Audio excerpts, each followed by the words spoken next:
اللهم صل على سيدنا محمد وعلى آله وصحبه دعوت ہدایت کی ایک ہنسی شفق لے کر میرے مصطفیٰ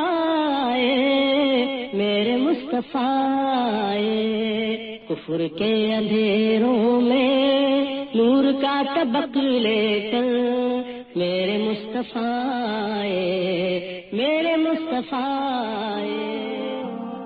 ایپیسوڈ 37 الرحیق المختوم۔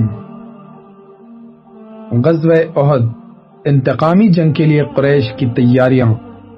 اہل مکہ کو معرکہ بدر میں شکست و ہزیمت کی جو ذکر اور اپنے صنادید و اشراف کے قتل کا جو صدمہ برداشت کرنا پڑا تھا، اس کے سبب وہ مسلمانوں کے خلاف غیظ و غضب سے کھول رہے تھے، حتیٰ کہ انہوں نے اپنے مقتولین پر آہ و فغاں کرنے سے بھی روک دیا تھا اور قیدیوں کے فدیے کی ادائیگی میں بھی جلد بازی کا مظاہرہ کرنے سے منع کر دیا، تاکہ مسلمان ان کے رنج و غم کی شدت کا اندازہ نہ کر سکیں۔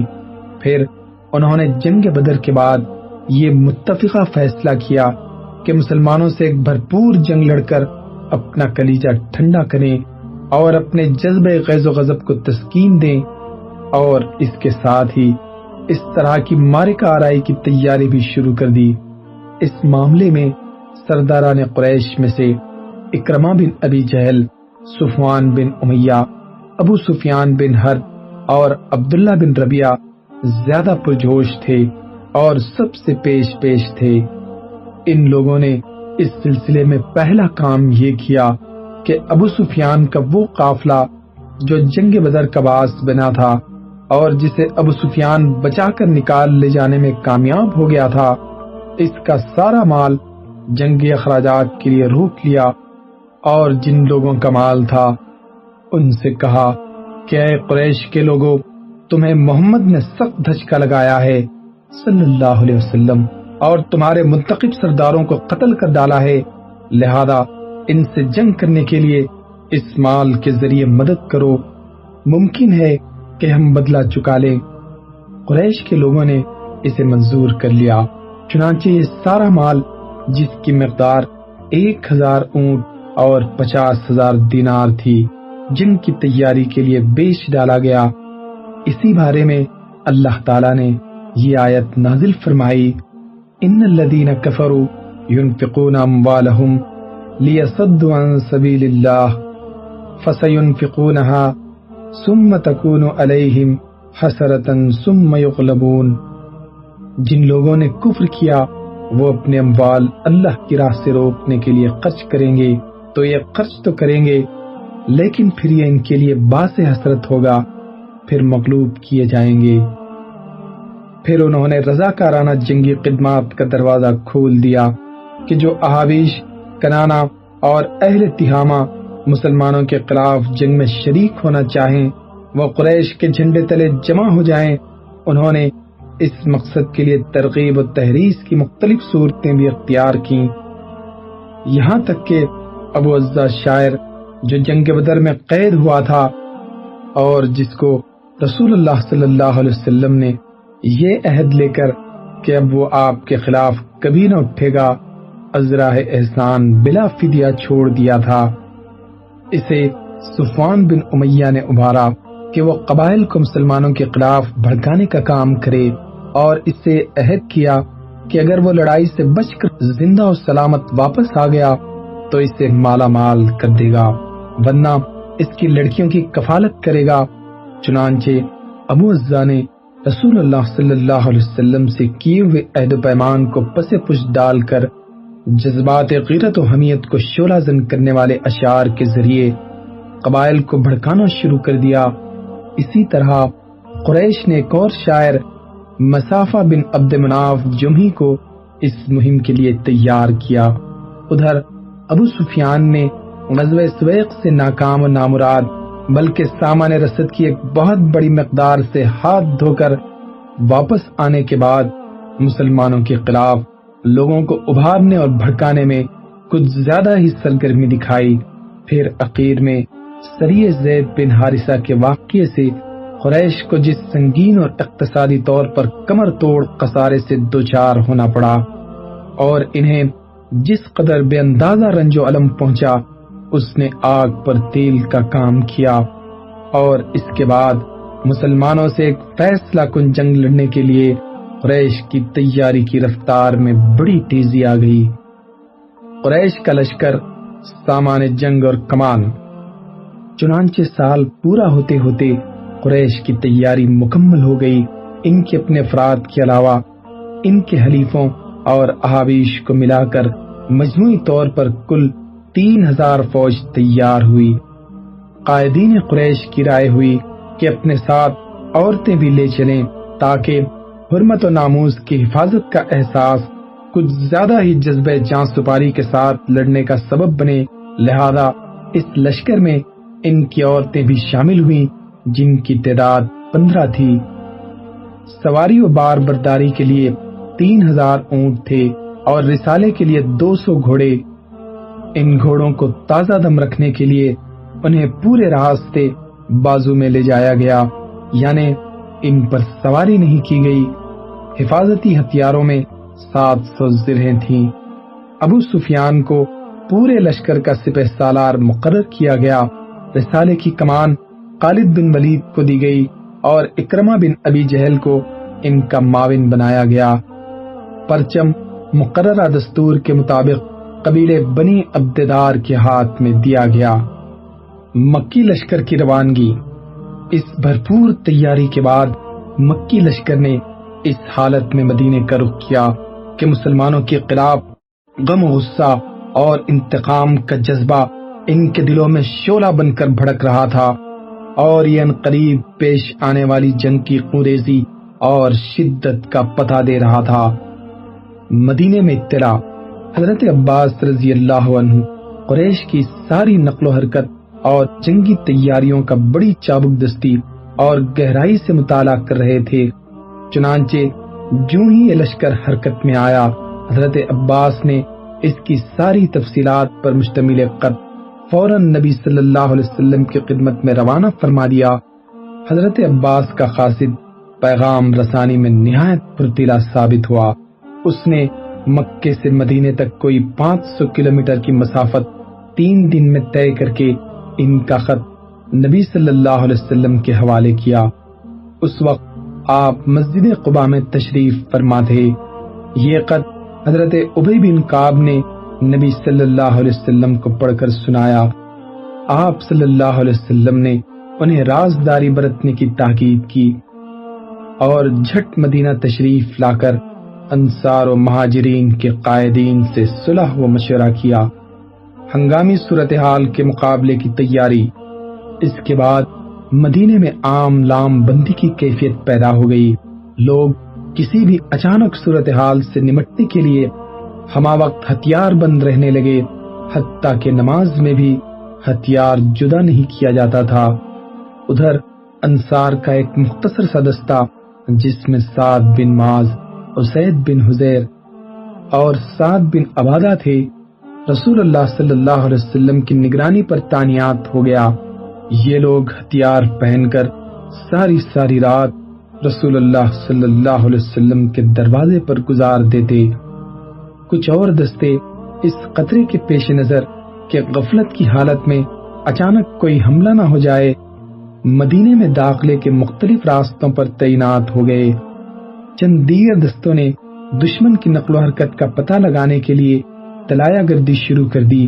یہ دستے ان راستوں پر گشت کرتے رہتے تھے جن سے گزر کر مدینے پر چھاپا مارا جا سکتا تھا۔ مکی لشکر مدینے کے دامن میں۔ ادھر مکی لشکر معروف کاروانی شاہراہ پر چلتا رہا۔ جب ابوا پہنچا تو ابو سفیان کی بیوی ہند بنت عتبہ نے یہ تجویز پیش کی، رسول اللہ صلی اللہ علیہ وسلم کی والدہ کی قبر اکھیڑ دی جائے، لیکن اس دروازے کو کھولنے کے جو سنگین نتائج نکل سکتے تھے، اس کے خوف سے قائدین لشکر نے یہ تجویز منظور نہ کی۔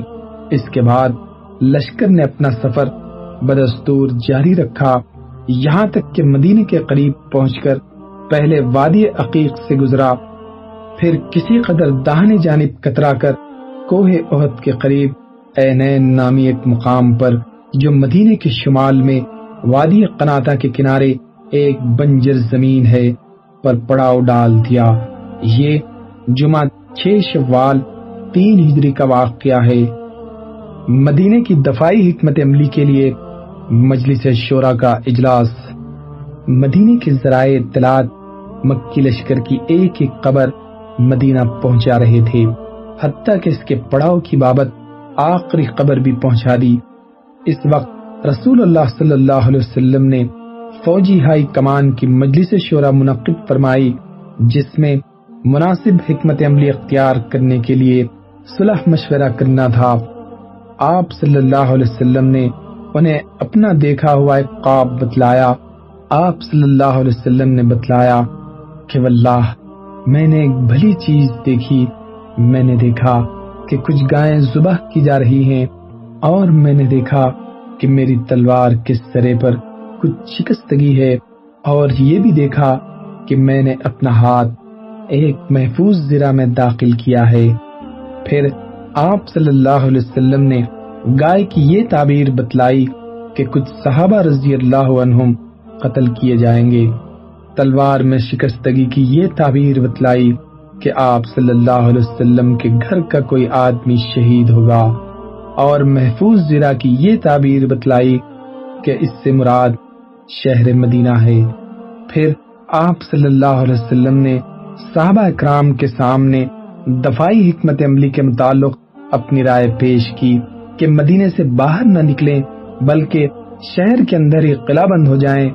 اب اگر مشرکین اپنے کیمپ میں مقیم رہتے ہیں تو بے مقصد اور برا قیام ہوگا، اور اگر مدینے میں داخل ہوتے ہیں تو مسلمان گلی کوچے کے ناکوں پر ان سے جنگ کریں گے، اور عورتیں چھتوں کے اوپر سے ان پر قشت باری کریں گی۔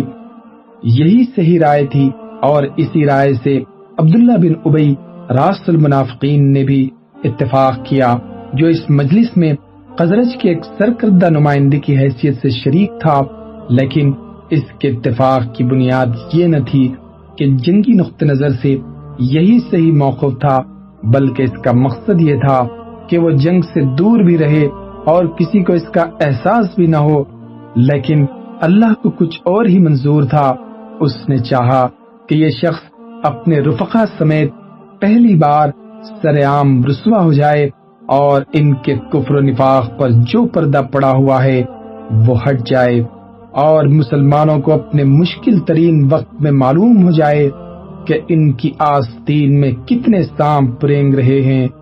چنانچہ فضلائے صحابہ کی ایک جماعت نے، جو بدر میں شرکت سے رہ گئی تھی، بڑھ کر نبی صلی اللہ علیہ وسلم کو مشورہ دیا کہ میدان میں تشریف لے چلیں، اور انہوں نے اپنی اس رائے پر سخت اصرار کیا، حتیٰ کہ بعض صحابہ نے کہا، اے اللہ کے رسول، ہم تو اس دن کی تمنا کیا کرتے تھے اور اللہ سے اس کی دعائیں مانگا کرتے تھے، اب اللہ نے یہ موقع فراہم کر دیا ہے اور میدان میں نکلنے کا وقت آ گیا ہے، تو پھر آپ دشمن کے مد مقابل ہی تشریف لے چلیں، وہ یہ نہ سمجھے کہ ہم ڈر گئے ہیں۔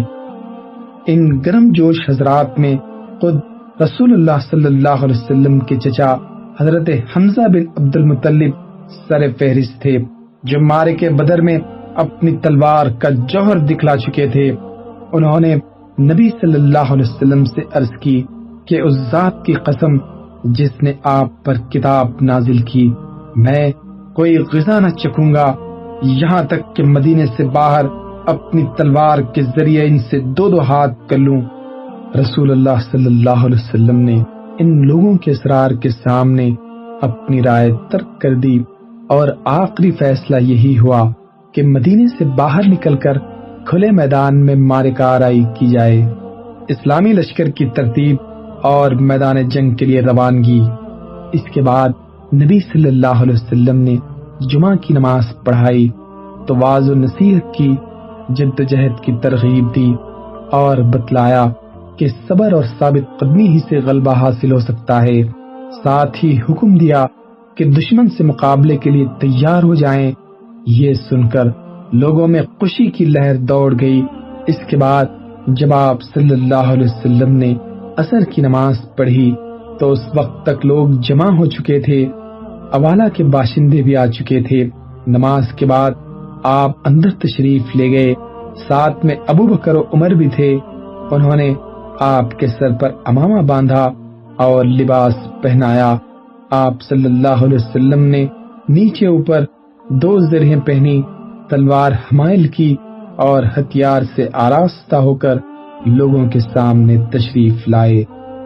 لوگ آپ صلی اللہ علیہ وسلم کی آمد کے منتظر تو تھے ہی، لیکن اس دوران حضرت سعد بن معاذ اور اسید بن حضیر نے لوگوں سے کہا کہ آپ لوگوں نے رسول اللہ صلی اللہ علیہ وسلم کو میدان میں نکلنے پر زبردستی آمادہ کیا ہے، لہذا معاملہ آپ ہی کے حوالے کر دیجئے۔ یہ سن کر لوگوں نے ندامت محسوس کی، اور جب آپ باہر تشریف لائے تو آپ صلی اللہ علیہ وسلم سے عرض کیا کہ یا رسول اللہ، ہمیں آپ کی مخالفت نہیں کرنی چاہیے تھی، آپ کو جو پسند ہو وہی کیجئے۔ اگر آپ کو یہ پسند ہے کہ مدینے میں رہیں تو آپ ایسا ہی کیجئے۔ رسول اللہ صلی اللہ علیہ وسلم نے فرمایا، کوئی نبی جب اپنا ہتھیار پہن لے تو مناسب نہیں کہ اسے اتارے تاکہ اللہ اس کے درمیان اور اس کے دشمن کے درمیان فیصلہ فرما دے۔ اس کے بعد نبی صلی اللہ علیہ وسلم نے لشکر کو 3 حصوں میں تقسیم فرمایا۔ نمبر 1 مہاجرین کا دستہ، اس کا پرچم حضرت مصعب بن عمیر عبدری کو عطا کیا۔ نمبر 2 قبیلے اوس انصار کا دستہ، اس کا علم حضرت اسید بن حضیر کو عطا فرمایا۔ نمبر 3 قبیلے خزرج انصار کا دستہ، اس کا علم حباب بن منذر کو عطا فرمایا۔ پورا لشکر 1000 مردان جنگی پر مشتمل تھا، جن میں 100 زرہ پوش اور 50 شہ سوار تھے، اور یہ بھی کہا جاتا ہے کہ شہ سوار کوئی بھی نہ تھا۔ حضرت ابن ام مکتوم کو اس کام پر مقرر فرمایا کہ وہ مدینے کے اندر رہ جانے والے لوگوں کو نماز پڑھائیں۔ اس کے بعد کوچ کا اعلان فرمایا اور لشکر نے شمال کا رخ کیا۔ حضرت سعد بن معاذ اور سعد بن عبادہ زرہ پہنے نبی صلی اللہ علیہ وسلم کے آگے چل رہے تھے۔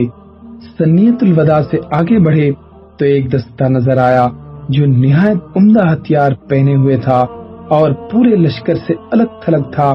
آپ صلی اللہ علیہ وسلم نے دریافت کیا تو بتلایا گیا کہ خزرج کے حلیف یہود ہیں جو مشرکین کے خلاف شریک جنگ ہونا چاہتے ہیں۔ آپ نے دریافت فرمایا، کیا یہ مسلمان ہو چکے ہیں؟ لوگوں نے کہا نہیں۔ اس پر آپ صلی اللہ علیہ وسلم نے اہل شرک کے خلاف اہل کفر کی مدد لینے سے انکار کر دیا۔ لشکر کا معائنہ۔ پھر آپ صلی اللہ علیہ وسلم نے شیقان نامی ایک مقام تک پہنچ کر لشکر کا معائنہ فرمایا۔ جو لوگ چھوٹے یا ناقابل جنگ نظر آئے انہیں واپس کر دیا۔ ان کے نام یہ ہیں: حضرت عبداللہ بن عمر، اسامہ بن زید، اسید بن زہیر، زید بن ثابت، زید بن ارقم، عرابہ بن اوس، عمر بن حزم، ابو سعید خدری، زید بن حارثہ انصاری اور سعد بن حبا۔ اسی فہرست میں حضرت برا بن عازب کا نام بھی ذکر کیا جاتا ہے، لیکن صحیح بخاری میں ان کی جو روایت مذکور ہے اس سے واضح ہوتا ہے کہ وہ احد کے موقع پر لڑائی میں شریک تھے۔ البتہ صغر سنی کے باوجود حضرت رافع بن خدیج اور سمرہ بن جندب کو جنگ میں شرکت کی اجازت مل گئی۔ اس کی وجہ یہ ہوئی کہ حضرت رافع بن خدیج بڑے ماہر تیر انداز تھے، اس لیے انہیں اجازت مل گئی۔ جب انہیں اجازت مل گئی تو حضرت سمرہ بن جندب نے کہا کہ میں تو رافع سے زیادہ طاقتور ہوں، میں اسے پچھاڑ سکتا ہوں۔ چنانچہ رسول اللہ صلی اللہ علیہ وسلم کو اس کی اطلاع دی گئی تو آپ صلی اللہ علیہ وسلم نے اپنے سامنے دونوں سے کشتی لڑوائی اور واقعتاً سمرہ نے رافع کو پچھاڑ دیا، لہذا انہیں بھی اجازت مل گئی۔ احد اور مدینے کے درمیان شب گزاری یہی شام ہو چکی تھی، لہذا آپ صلی اللہ علیہ وسلم نے یہی مغرب اور عشاء کی نماز پڑھی اور یہی رات بھی گزارنے کا فیصلہ کیا۔ پہرے کے لیے 50 صحابہ منتخب فرمائے جو کیمپ کے گرد و پیش گشت لگاتے رہتے۔ ان کے قائد محمد بن مسلمہ انصاری تھے۔ یہ وہی بزرگ ہیں جنہوں نے کعب بن اشرف پر ٹھکانے لگانے والی جماعت کی قیادت فرمائی تھی۔ زکوان بن عبداللہ بن قیس خاص نبی کریم صلی اللہ علیہ وسلم کے پاس پہرا دے رہے تھے۔ عبداللہ بن ابی اور اس کے ساتھیوں کی سرکشی۔ طلوع فجر سے کچھ پہلے آپ پھر چل پڑے اور مقام شہود پہنچ کر فجر کی نماز پڑھی۔ اب آپ صلی اللہ علیہ وسلم دشمن کے بالکل قریب تھے اور دونوں ایک دوسرے کو دیکھ رہے تھے۔ یہیں پہنچ کر عبداللہ بن ابی منافق نے بغاوت کر دی اور کوئی ایک تہائی لشکر یعنی 300 افراد کو لے کر یہ کہتا ہوا واپس چلا گیا کہ ہم نہیں سمجھتے کہ کیوں خواہ اپنی جان دیں۔